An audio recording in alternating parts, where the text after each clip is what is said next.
بسم اللہ الرحمن الرحیم۔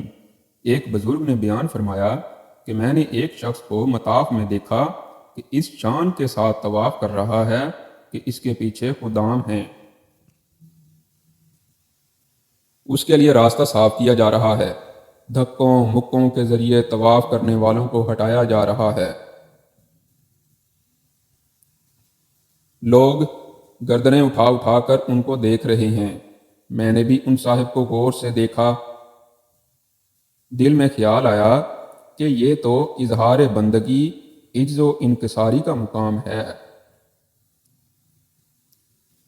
جس کو اللہ تعالیٰ اس مقام پر پہنچا دے، اس کو تو خوب شکر ادا کرنا چاہیے اور اپنے دل سے دنیا کی ہرس، کبر، نخوت، خیالات و تصورات کو نکال کر صرف ایک اللہ کی بڑائی کو دل میں جمانا چاہیے۔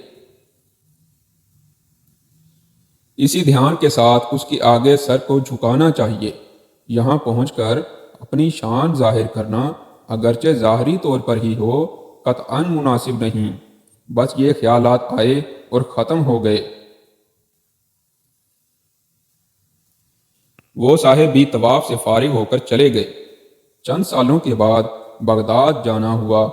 وہاں ایک پل کے کنارے ایک فقیر پر نظر پڑی جو ہر گزرنے والے سے بھیک مانگتا پھر رہا تھا۔ لوگ اس کو حقارت کی نگاہ سے دیکھتے اور گزر جاتے۔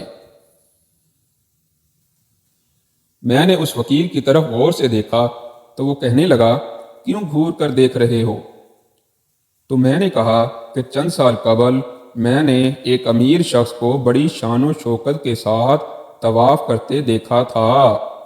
وہ شخص آپ کی شکل کا تھا، اس لیے غور سے دیکھ رہا ہوں۔